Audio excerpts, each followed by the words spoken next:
નમસ્કાર દર્શક મિત્રો, @ગુજરાતમાં આપનું સ્વાગત છે। નર્મદાના એકતાનગર સ્ટેચ્યુ ઓફ યુનિટી સામે 34 દુકાનો અને 7 ઝૂંપડાનું ડિમોલિશન કરવામાં આવ્યું હતું, જેના કારણે આદિવાસી સમાજમાં ભારે રોષ ફેલાયો હતો।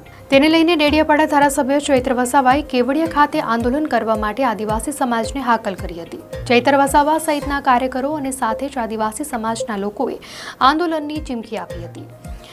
ત્યારે કલેક્ટરને આવેદનપત્ર પાઠવવા માટે ચૈત્ર વસાવા સહિતના લોકો જવાના હતા। ચૈત્ર વસાવા સહિતના આદિવાસી આગેવાનો આંદોલન માટે પહોંચ્યા હતા, ત્યારે આમ આદમી પાર્ટીના કાર્યકરોને અડધે રસ્તે જ રોકી દેવામાં આવ્યા હતા। આ સાથે જ બીજી તરફ ચૈત્ર વસાવાને પણ ઝરવાણી ગામ પાસે રોકી દેવામાં આવ્યા। નર્મદા જિલ્લાના ઝરવાણી ગામ પાસે ચૈત્ર વસાવા અને પોલીસ વચ્ચે સંઘર્ષ ચાલ્યો। જ્યારથી આંદોલનની ચીમકી આપવામાં આવી ત્યારથી જ આગેવાનોના ઘરે પોલીસ તૈનાત કરી દેવામાં આવી છે, એટલે કે તેમને નજરકેદ કરી દેવામાં આવ્યા હતા। સાથે જ પોલીસે તેમને રોકતા તેઓ રોષે ભરાયા હતા। ચૈત્ર વસાવાએ કહ્યું કે અમે સવારથી જ નીકળ્યા છીએ ત્યારથી જ પોલીસ પહેરો મૂકી દેવામાં આવ્યો છે। અમે શાંતિથી માત્ર આવેદનપત્ર આપવા જઈએ છીએ તો પણ અમને રોકવામાં આવી રહ્યા છે। પોલીસ અમને વિરોધ પણ નથી કરવા દઈ રહી, તો આ લોકશાહીનું હનન નથી તો શું છે?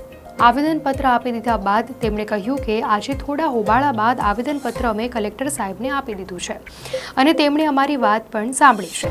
સાથે જ તેઓ આ મામલે આગળ કાર્યવાહી કરશે તેવું પણ આશ્વાસન આપ્યું છે। ત્યારે ચૈત્ર વસાવાએ કહ્યું હતું કે અમને ન્યાય નહીં મળે તો અમે આગામી દિવસોમાં વડાપ્રધાનના કાર્યક્રમ તેમજ મુખ્યમંત્રીના કાર્યક્રમનો વિરોધ કરીશું।